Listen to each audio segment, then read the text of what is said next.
there was an article by Dr. James Hansen back in 2011, 2012 or so that had worked on the probabilities that the planet is uh, has warmer conditions or setting warmer records than they are setting colder records.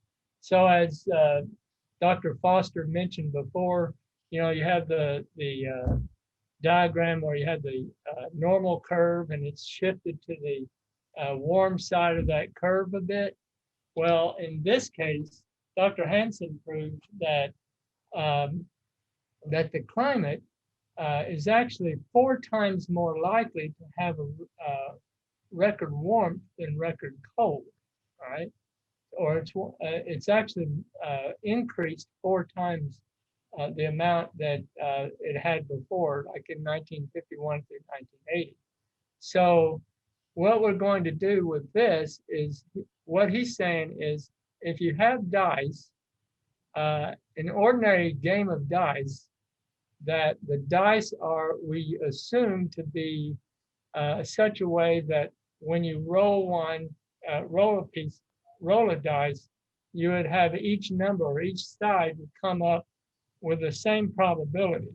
The probability of rolling a 1 is the same as the probability of rolling a 6 if the dice were not loaded. But what Dr. Hansen was saying is that the dice is loaded. And not only that, but it has gone up to being to where 4 times, if you had a dice that had all 6 sides, uh, 2 of them represent normal, 2 of them represent cold, 2 of them represent warm, and you roll them, you get the same probability that you come up warm, cold, or neutral. Well, what he said was that the dice has been loaded to the point that you have the probability of one roll of cold temperatures would be 1, a roll of neutral temperatures would be 2, and then the roll of warmer temperatures uh, would be the rest of the sides. So the probability of actually getting warmer versus colder has actually gotten more and greater over time. So what we're going to do in this game, if you'll recall our, go down to here. Oops, skip. I sent you the links for those, Mark, if you need them. Do what? I sent you the links for the dice game. Okay. The second one will probably work best. Okay. So, so what you're going to do is remember I told you to remember this, the atmosphere, the biosphere, the cryosphere, the hydrosphere, the lithosphere. So we're going to name the atmosphere A, biosphere B, cryosphere C, hydrosphere H, and lithosphere L. Okay. And what we want to do in this scenario is going to roll some dice and then start that event. We'll put an event going on that will affect the atmosphere, the biosphere, the cryosphere, the hydrosphere, and the lithosphere in those kinds of interactions you see right here. Okay. And we're going to produce a set of causal chains. Now, this sort of game, this part of the game was proposed by the Earth System Science Alliance that I worked with a while back, in which they had middle schoolers do this. So middle schoolers or high schoolers can do the same sort of thing.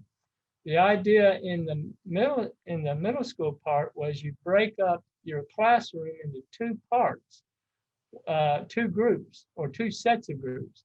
One set of group involves the what we call the group that are the experts in the field. So you would have one person, a bunch of folks doing the atmosphere, some the biosphere, some the ice, and they'll become experts in that particular sphere. Then you go and have a second group, you modify it, and to produce another set of groups where you have in each group 1 atmospheric scientist, so to speak, 1 biologist, 1 cryosphere guy, one land surface person and one ocean person. And then they come together to figure out what the interactions will be. Okay, so we're going to kind of do this overall as we move forward. The idea is that an event is going to happen and it's going to affect something. All right.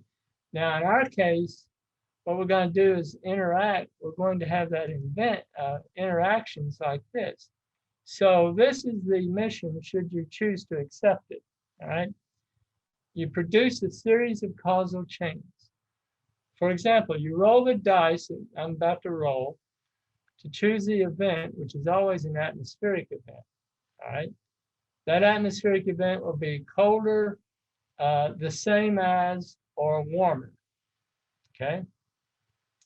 Now, let's say we roll the dice, and according to Hansen, we'll have 4 times more likely to roll warm. So let's say it's warmer.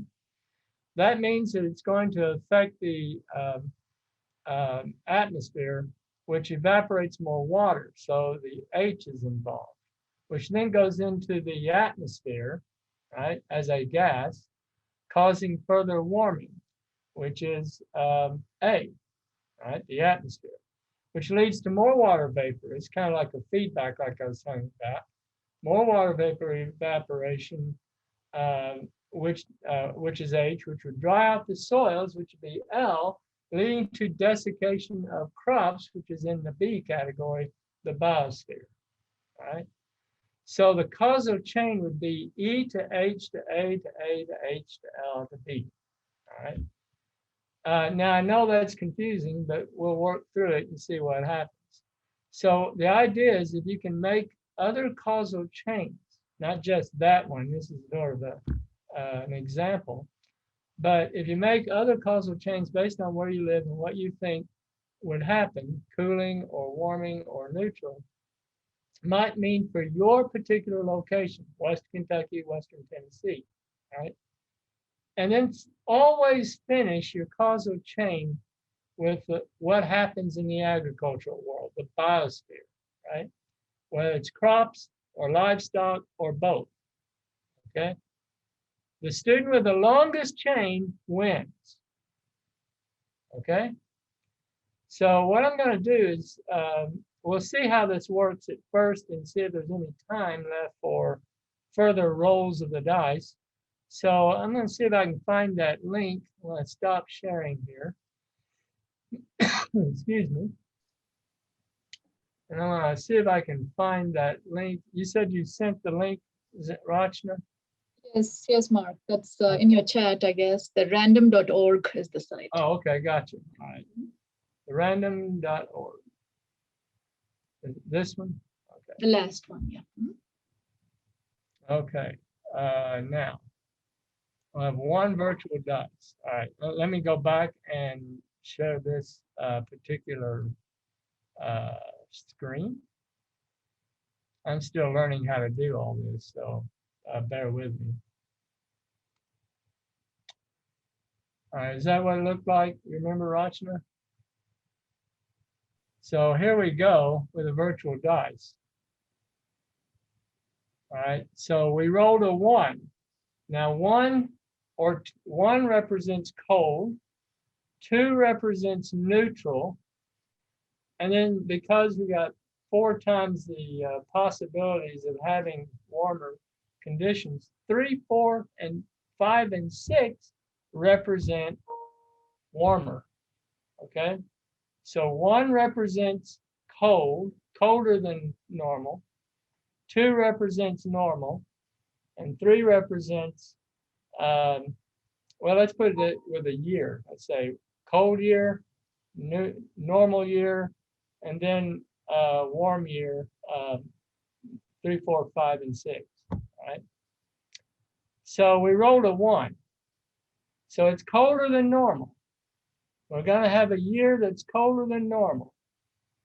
So what I want you to do is figure out how many causal chain, or figure out a causal chain that ends with the agricultural side. Now, the agricultural side might actually be included in part of the other parts of the chain, but it ends with the agricultural side, either livestock, crops, or both, and see how that is affected. So remember, you're starting with an event that's colder than normal. What does that do to the atmosphere, hydrosphere, and so forth? And you can start in any sphere you want. So I'm going to let you all take about 5 minutes to figure that out and see what happens.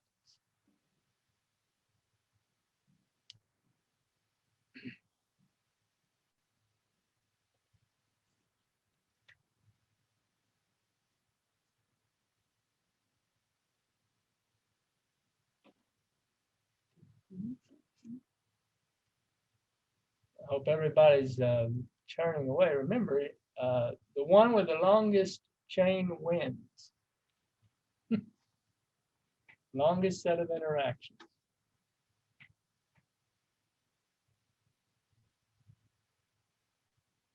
Does anybody have any questions about that?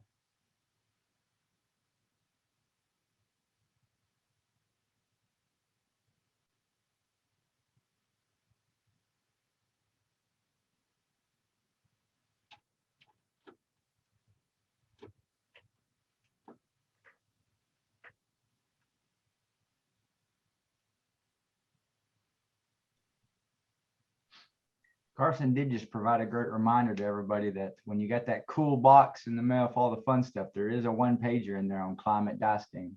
That's true, yeah. The climate dice game will explain all that in case you don't have that with you, in case you missed something here.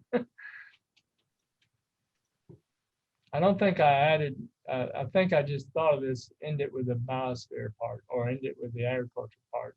I thought of that last night actually, so, but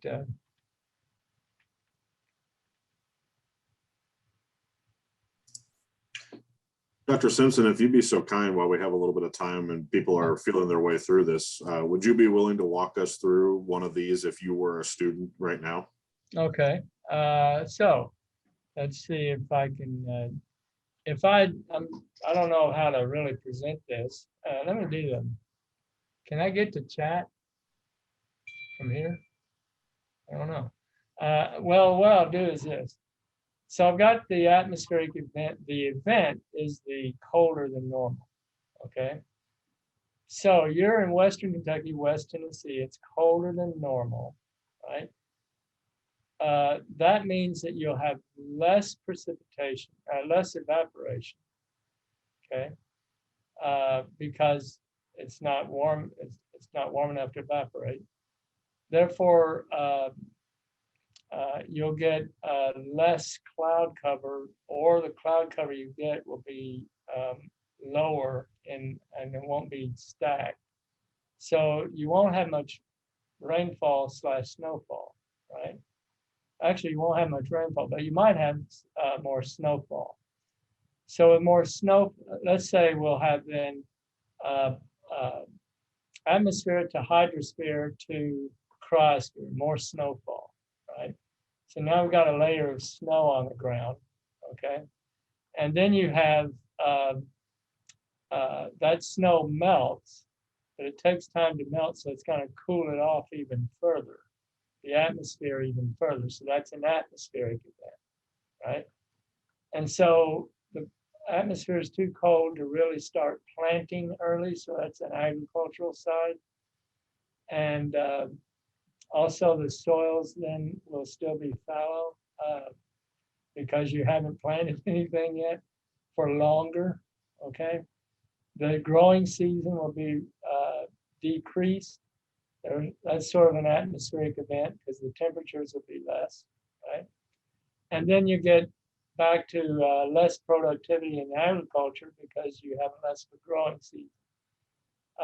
And then you can say the soils won't, well, actually, because of the cryosphere, you could interject in there that the soil temperature might actually stabilize because the snow cover actually keeps the soils a little bit warmer and warmer than the atmosphere would be. So you can have then, I suppose, since I'm not really writing this down, um, the event to the atmosphere, to the cryosphere, to the agriculture or biosphere, to the back to the atmosphere again, or back to the hydrosphere again, because you don't have as much evaporation again. You can't plant, so it's more atmospheric. Shorter growing season is an atmospheric event. Then the crop productivity goes down, so that's biospheric in agriculture. With crop productivity, then you lose the amount of feed you could give to your cattle, perhaps. So that would be another agricultural event. And so you could just keep going on with that chain, right? But you would end there, you could end it with that. So that's just an example of sort of the thought process involved. Just off the top of my head. So yeah, and that's tough, right? I understand that, but once you understand sort of how these interactions play out, it's a little easier. It's also the reason why, as you do this in your class, if you choose to do so, you would want to get the class learning about the different spheres and how they interact together. And so that's why you have these groups and you can jigsaw them through that. If we were able to do this in real time, face to face, we could probably, the best way to do that is to split everybody up into groups and do it that way. But you have to do some investigation first. But yeah, that's kind of my thought process. Okay. Anybody else have any questions? Did that answer yours, Carson? Yep, I think it's one of those things probably in a classroom, our participating educators will probably have to sit down and demo one of those to start with and roll the dice and kind of walk through that. But yeah, I think it's very interesting that it starts to really promote that systems thinking that we want our kids to start using. That's exactly right. That's exactly right. Does anybody else have any, were there any other takers on this? Does anybody have any chains that they want to share?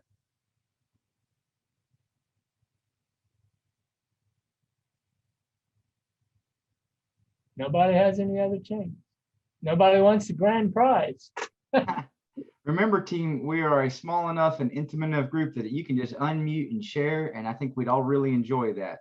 So looking for someone to share maybe where you're at with this.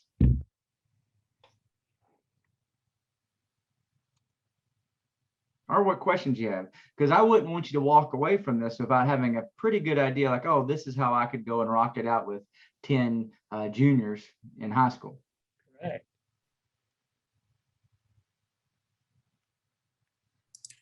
I think while somebody's thinking about their question, I have another question for you, Dr. Simpson. You've done this with students of yours, I'm assuming, and have witnessed some of those pitfalls. What do you notice that students typically have the most difficulty with when they're playing this? The process of figuring out what goes with what chain goes with, I mean, how the interactions actually work, you know. What I have them do, because I'm doing it at the college level, basically, is to explain how the interactions are from the science perspective. You know, why is it that if the planet warmed up or cooled off, what that would do with evaporation? You know, then you have to know about humidity and all that business, or maybe the feedback concept is hard for some people to grasp. And that's kind of hard to show in this causal chain bit. But the feedback process is involved, as we mentioned before with the climate Menashe model, where a change in something may actually cause it either to become a positive feedback, where you know, like temperatures rise, more evaporation, more water vapor is a greenhouse gas, means more temperatures rise, more evaporation, and so forth and so on. Where does it end, right? Or the negative feedback, you have enough evaporation, produce cloud cover. Cloud cover cuts out the sun and it rains, right? And so then you have cooling. So it goes back to the previous state. That kind of set of interactions is hard to understand sometimes for the students. So explaining what can happen is really kind of hard to do. The best way to explain it really is if you yourself have a fever, right? And you tried everything you can to reduce the fever. You take, you drink and all that, but the fever just keeps rising because you've got an infection in your body. And it goes up to such a high level that the body's, all the systems shut down and then the body dies. You know? Well, they can relate to that, right? So the same kind of thing sort of applies in the earth. If you go too high, the system itself will shut down or rock it back to nothing, you know, or do something different completely.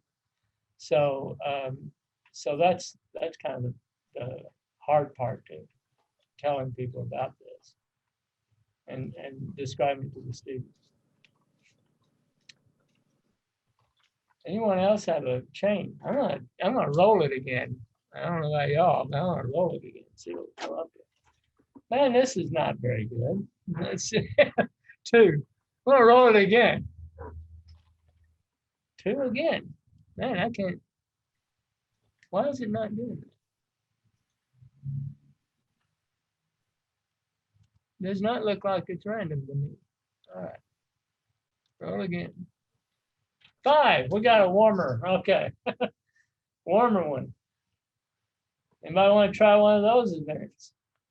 And by the way, just for the fun of it, 3, 4, 5, and 6 are warming, but let's say 5 is a really high warming, right?